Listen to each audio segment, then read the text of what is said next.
भाभी से पूछो, वही सही रह दे सकती हैं। ये सब उनका ही किया करा है। वैसे भी तुम दोनों की लगाम वही संभाले हुए हैं और तुम दोनों दौड़ती चली जा रही हो। जैसे मैंने सोचा था वैसे ही हो रहा है, सब उल्टा सीधा। सुमित, इस वक्त प्रॉब्लम यह है कि उस ड्राइवर ने भाभी की बात सुनने से ही इनकार कर दिया और ऊपर से भाभी ने उस साफ सफाई करने वाली को भी घर से निकाल दिया। अब प्रॉब्लम यह है कि घर की सफाई कौन करेगा और कचरा कौन बाहर फेंकेगा। मैं एक आइडिया दूं? हाँ दो ना प्लीज। घर में इतने सारे लोग हैं, सबकी ड्यूटी लगा देते हैं कि एक एक करके सब घर की सफाई करेंगे और कचरा बाहर फेंकेंगे।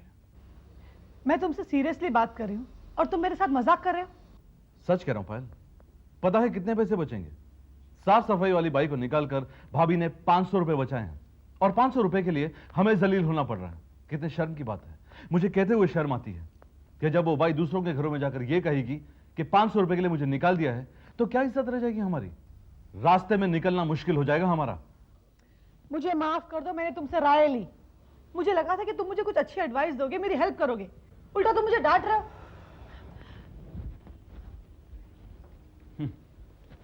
घर गृहस्थी संभालने चली थी।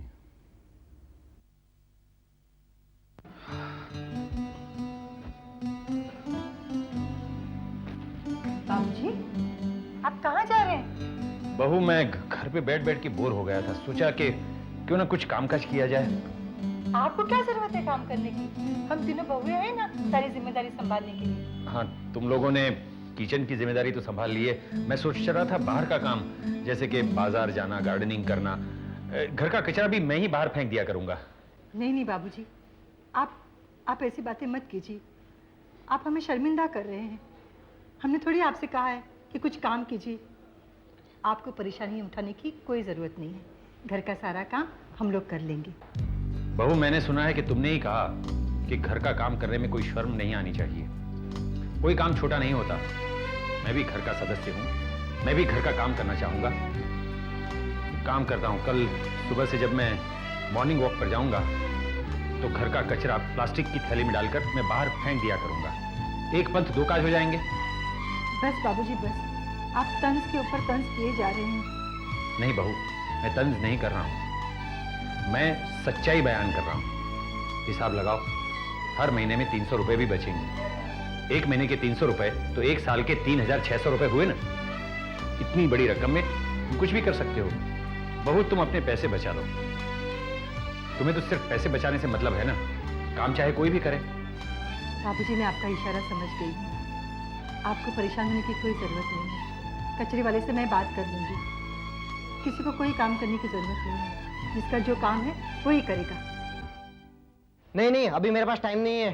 टाइम नहीं है? अरे कौन सा जंग लड़ने जाता है तू? वैसे भी कौन सा काम तू ज्यादा करता है? पहले की बात और थी, पहले मैं एडजस्ट कर लेता था क्योंकि आपका काम पुराना है ना। लेकिन अभी आपने मुझे उल्टा सीधा बोल के काम पर से निकाला है और 300 रुपए के लिए बहुत सुना है। फिर मैं आपके बारे में क्यों सोचूं? ऐसे बात कर रहा है जैसे कोई नवाब है कहीं का। मैंने कोई तुझे जूते से थोड़ी मारा है जो इतना अकड़ के बात करता है। जूते से भी मारने से बड़ा काम किया है आपने। अच्छा अच्छा, कल से फिर अपने काम पर आना। नहीं नहीं, मेरे को नहीं जमेगा। तुम कैसे भी करके एडजस्ट करके आ जाना। ठीक है, मैं एडजस्ट करेगा, पर लेकिन मेरे को 400 रुपए लगेगा। 400 रुपए? हम लोगों को तो 300 रुपए भारी पड़ रहा था और अब तुम कह रहे हो कि 400 रुपए लोगे? हाँ, पड़ेगा तो आएगा, नहीं तो नहीं आएगा। अभी आपने मेरे को काम से निकाला और एक बार मैं काम पर आऊंगा तो 400 रुपए से 1 रुपया भी कम नहीं लूंगा। है तो कचरे वाला, लेकिन बातें बहुत बड़ी करता है। बेन साहब, हमारा पैसा कचरा उठाने का जरूर है, लेकिन हमारा रहन भी आप लोगों से अच्छा है। अपन के घर में भी कलर टीवी, फ्रिज और केबल कनेक्शन है। बस बस, ज्यादा बातें मत करना और जा यहाँ से।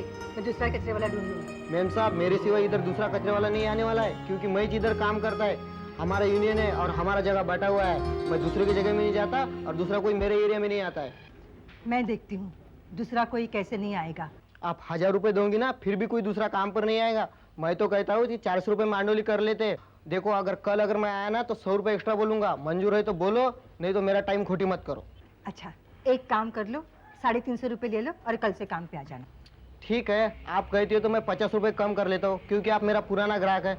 लेकिन मैडम, मैं पूरा पैसा एडवांस में लूंगा। अगर अगले महीने में आप पैसा नहीं देंगे तो फिर मेरे को और यूनियन में जाना पड़ेगा। ये यूनियन ने तो नाक में दम करके रखा है। अच्छा, ये ले 350 रुपए और कल से काम पे आ जाना। थैंक यू साहब। अभी मैं आपके लिए जो कुछ बोला ना उसके लिए सॉरी। ये कब से जब बकबक कर रहा था तब तुम्हें याद नहीं आया, अब सॉरी बोल रहे हैं? क्या है मैम साहब, जब भी अपने में रिश्ता नहीं था ना, अब रिश्ता बन गया है। अब काय का रिश्ता बन गया? यही कि आप मालकिन और मैं कचरे वाला। अच्छा तो मैं कल से आऊंगा। ओके। उफ, क्या जमाना आ गया है, उंगली दो तो पूरा हाथ पकड़ लेते हैं। दादी माँ, आपने सारे घर की जिम्मेदारी मम्मी और आंटी को देकर बहुत गलती की है। हाँ दादी माँ, सिमरन बिल्कुल ठीक कह रही है। नहीं बेटे, मैंने गलती नहीं की है। मैं चाहती हूँ कि तीनों बहुओं को अपनी जिम्मेदारी का एहसास हो, उनको पता चले कि घर का खर्चा कैसे चलाया जाता है। लेकिन दादी माँ, आप देखिए ना, सुभद्रा आंटी ने केबल का कनेक्शन ही कटवा दिया। अब हम लोग प्रोग्राम्स कैसे देखेंगे? अब तो चाय में भी कटौती हो गई है, नाश्ते में भी हम सिर्फ 2 बिस्किट खाते हैं। प्लीज आप घर का खर्चा अपने हाथों में ले लीजिए, वरना जल्दी खाना पीना भी बंद हो जाएगा। हाँ दादी माँ, घर का खर्चा बचाने के लिए हम लोग क्यों पिसे? आप प्लीज सारी जिम्मेदारी अपने हाथ में फिर से ले लो। बेटे, थोड़ी आदत डाल दो। जब घर का खर्चा बच रहा है, घर का फायदा हो रहा है, तो थोड़ा एडजस्ट करना ही पड़ेगा ना। कोई फायदा नहीं हो रहा है दादी माँ, उल्टा हम लोगों को परेशानी झेलनी पड़ रही है। देखिए दादी माँ, अगर आपने सब कुछ ठीक नहीं किया ना, तो हम लोग कहीं बाहर जाकर खाना खा लेंगे, और अगर हमें ये प्रोग्राम्स देखने को नहीं मिले तो हम पड़ोसियों के घर पे जाके केबल देख लेंगे। फिर ये घर वाले क्या करेंगे? दादी माँ मान जाइए ना प्लीज, आप घर की जिम्मेदारी एक बार फिर अपने सर पर ले लीजिए ना। ठीक है, मैं अब तक चुप थी। घर के बड़े परेशानी झेल रहे थे तो मुझे इतना फील नहीं हो रहा था, पर तुम बच्चों की परेशानी मुझसे नहीं देखी जाती। बच्चों की खुशी में ही घर की खुशी होती है। तुम चिंता मत करो, मैं बात करती हूँ उनसे। ये सब क्या हो रहा है बहू? मैं अब तक चुपचाप इसलिए थी कि तुम लोगों को मौका मिले, पर बात हद से आगे बढ़ चुकी है। जब राजेश, अरुण और सुमित ने मुझसे शिकायत की तो मैंने उन्हें चुप करा दिया, पर बात बच्चों तक गई है।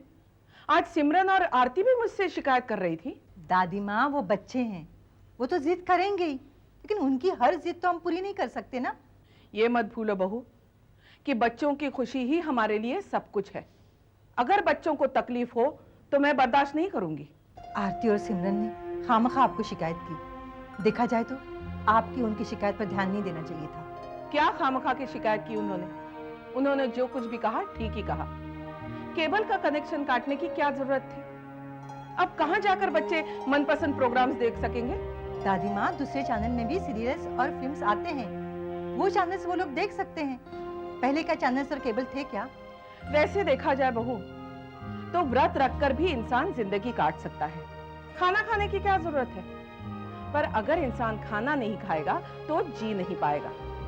जिस चीज की इंसान को जरूरत है वो उसे मिलनी चाहिए। बच्चों को भूखा रखकर और केबल कनेक्शन कटवाकर खर्चा नहीं बचाया जाता।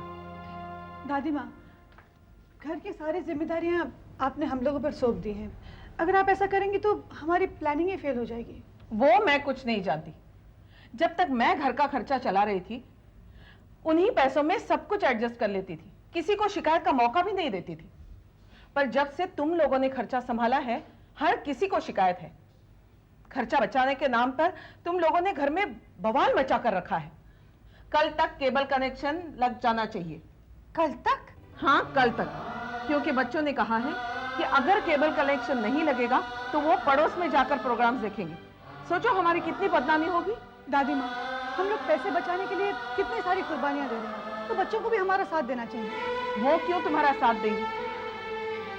पैसा बचाने का शौक तुम लोगों को है, वो क्यों भुगते? कल तक केबल कनेक्शन लग जाना चाहिए, नहीं तो मुझसे बुरा कोई नहीं होगा, समझे? ये सब बच्चों की वजह से ही हुआ है। अब क्या करेंगे भाभी? लगता है सबको काम पर वापस रखना पड़ेगा और केबल का कनेक्शन भी लगाना ही पड़ेगा। इसका मतलब पैसे और ज्यादा खर्च होंगे? भाभी, सुमित ने मुझसे कहा था कि जहाँ पे पैसे खर्च करने ज़रूरी हैं वहाँ पे खर्च करने चाहिए। अगर वहाँ पे बचाने जाएंगे तो डबल खर्चा हो जाएगा। ऐसे कैसे डबल खर्च होगा? पहले डिसाइड करो कि करना क्या है, करना क्या है? दादी माँ ने कह दिया है कि कल तक कनेक्शन लग जाना चाहिए, तो लग जाना चाहिए, वरना अंजाम आप तो अच्छी तरह जानती हैं। नहीं, केबल नहीं लगेगा। भाभी समझने की कोशिश करिए। आप चाहती हैं इतनी छोटी सी बात के लिए घर में झगड़ा हो? एक काम करते हैं, केबल का कनेक्शन लगा लेते हैं। खामखा एक केबल के कनेक्शन के लिए घर की शांति क्यों भंग हो? हाँ, ये बात भी ठीक है। घर की शांति के लिए केबल लगाना ही पड़ेगा। क्या बात है मैडम, आपने तो अपना केबल डिस्कनेक्ट करवा दिया था, फिर काय को अपन को याद किया? अच्छा बाबा, जो हुआ उसे भूल जाओ। मैंने केबल कटवाया था, लेकिन घर वाले चाहते कि केबल फिर से शुरू हो जाए, इसलिए लगवा दो ना फिर से। मेरे को मालूम था ये अक्खा एरिया में टीनू केबल वाला ही एक ऐसा है जिसका चलता है। क्या आप लोगों ने भी अपना अपना एरिया बांट लिया है? हाँ मैडम, जैसे सरकार ने अलग अलग इलाके के लिए अलग अलग एमएलए एमपी खड़ा किया है, वैसे ही अपन लोग भी अपना अपना इलाका बांट रखा है। इससे कोई लफड़ाइच नहीं होता है, सबको अपना अपना धंधा फटाफट बढ़िया से करने को मिलता है। ठीक है बाबा, अभी हमारा केबल वापस तो जुड़वा दो ना। कनेक्शन तो अपन लगा देगा, लेकिन आपको रिकनेक्शन चार्ज देना पड़ेगा। फिर से कनेक्ट करने का पैसा देना पड़ेगा? बेशक, क्योंकि आपका पुराना वायर पूरी तरह खराब हो चुका है और रिकनेक्शन के लिए आपको नया वायर लगाना पड़ेगा। तो 1500 रुपए वायर के और 1500 रुपए 6 महीने एडवांस देने पड़ेंगे आपको। कि कहीं तुम्हारा दिमाग तो खराब नहीं हो गया?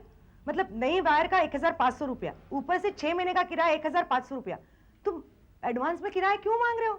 क्योंकि मेरे को आप लोगों पे भरोसा नहीं रहा। आप लोग कभी भी कनेक्शन लगवाते हो, कभी भी कनेक्शन कटवा देते हो। अच्छा बाबा, ठीक है, अब ऐसा नहीं होगा। नहीं मैडम, इसके पहले भी आपने अपना एक बार केबल कनेक्शन कटवा दिया था, अपन ने फ्री में आपका केबल लगवा दिया, क्योंकि आप हमारा पुराना ग्राहक हो। वो पिछली मैडम खुद ही झगड़ा करके केबल कटवा दिया, बाद में वायर का पैसा मांगा तो वो भी नहीं दिया। तो अभी कैसे यकीन करने का कि कोई प्रॉब्लम नहीं आएगा?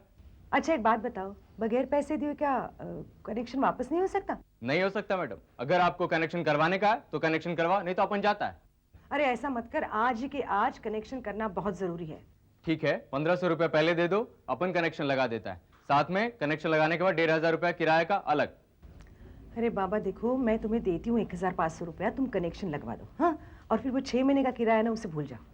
ऐसा नहीं हो सकता मैडम, अपन को पूरा पैसा चाहिए, फिर अपन कनेक्शन लगाएगा। ओफो, तुम बहुत जिद्दी आदमी हो। ये सब डिस्कनेक्शन के लिए तो मैंने आपको नहीं कहा था मैडम।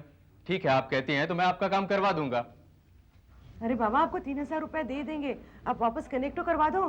ठीक है, मैं अपन छोकरंडू को लेके आता है, आप मेरे हाथ पे 3000 रुपया रख देना, अपन आपका काम कर देगा। ठीक है? अरे कहाँ ना 3000 रुपया दे देंगे। ठीक है बाबा, ठीक है, ओके। अब तो भैंस गई पूरी पानी के अंदर, सारा उल्टा हो रहा है। भाभी को बचाने की सोची और यहाँ तो उल्टा ज्यादा ही खर्चा हो रहा है।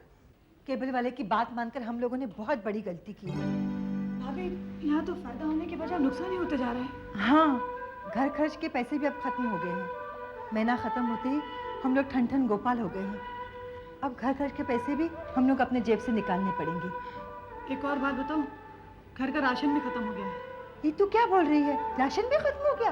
और नहीं तो क्या, इस बार तो हमने दादी माँ से कम राशन भरा था, क्योंकि खाना बहुत वेस्ट होता था। ये लो, और एक मुसीबत आ गई। और बचाओ पैसे। वैसे बचाने का बहुत शौक चढ़ा था ना, मुझे पता था ये दिन आएगा। आप मेरा मजाक मत उड़ाइए। क्या आप मुझे कर्ज दे सकते हैं? मेरा मतलब है कुछ पैसे उधार दे सकते हैं? कुछ पैसे? क्यों? किस लिए? वो क्या हुआ ना, हमारे घर खर्च के सारे पैसे खत्म हो गए। अब 1 हफ्ता पूरा बाकी है और राशन नहीं है घर में। आप कुछ उधार देंगे तो हम राशन भर देंगे। एक फूटी कौड़ी नहीं दूंगा। बहुत मैनेज करने का फैसला किया ना आप लोगों ने, अपने आप मैनेज करेंगे। अब करो ना मैनेज, मैं एक पैसा नहीं देने वाला। अरे, आप मेरे पति हैं और पति का फर्ज बनता है कि पत्नी की हर मुसीबत में काम आए। हाँ, पति का बिल्कुल फर्ज बनता है कि जब पत्नी मुसीबत में हो तो पति उसकी मदद करे, लेकिन यह फर्ज नहीं बनता है कि पत्नी की बेवकूफियों में भी उसका साथ दे। किसने सही कहा है? पागलों का इलाज हो सकता है। क्यों? पागलों का हॉस्पिटल होता है, लेकिन बेवकूफों को तो इलाज ही नहीं हो सकता। तुम अव्वल नंबर की बेवकूफ हो, इसलिए तुम्हारा कोई इलाज नहीं हो सकता। देखिए, मैं आपसे कह देती हूँ, मुझे मजाक बिल्कुल पसंद नहीं है। वैसे भी मैं बहुत दुखी और परेशान हूँ। ये दुख तुमने खुद अपने सिर लिया है, अब भुगतो तुम। भुगतना तो पड़ेगा। बहुत शौक था ना गृहस्थी चलाने का, अब चलाओ गृहस्थी। अपनी तरफ से पैसे मिलाओ और महीने का खर्च चलाओ। मैं तो इस मामले में तुम्हारी कोई मदद नहीं करने वाला। आपको क्या हो गया? आप हमेशा कितनी प्यार से बात करते हैं, आज वो हम दोनों की आपस की बातें हैं, और ये भाई ये तो घर गृहस्थी की बातें हैं। अगर एक ही तराजू में दोनों को तोला जाए तो प्यार खत्म हो जाता है, ना प्यार रहता है ना गृहस्थी। प्लीज ऐसा मत करिए ना। क्यों? आप ऐसी बातें करेंगे तो मेरा क्या होगा? प्लीज, आपको मेरी जरा भी चिंता नहीं है, आप मुझसे जरा भी प्यार नहीं करते। अरे रे तुम ये क्या कर रही हो, क्या कर रही हो? अरे जरा अपनी उम्र का तो ख्याल करो। अरे घर में जवान बच्ची है, लोग हमें इस तरह की बातें करते देखेंगे तो क्या कहेंगे? एक्सक्यूज मी अरुण, हम पति पत्नी हैं। अरे पति पत्नी है तो क्या हुआ, अब तो हमारा बुढ़ापा आ गया है ना, अब तो हमारी उम्र नहीं रही ना मोहब्बत करने की, तुम खुद ही तो कहती हो। हाँ। मस्का लगाने के लिए प्यार मोहब्बत की बातें शुरू कर दी। अरे मैं बहुत अच्छी तरह जानता हूँ ये सब तुम पत्नियों के पैतरे होते हैं, पैतरे। जब काम निकालना होता है ना तो बगैर मूड के भी रोमांटिक बातें शुरू हो जाती हैं, और जब पति रोमांटिक मूड में आता है तो उसे उम्र का एहसास दिला दिया जाता है। तो एक बात सुन लो, मैं तुम्हारी इस मामले में कोई मदद नहीं करने वाला हूं, ओके?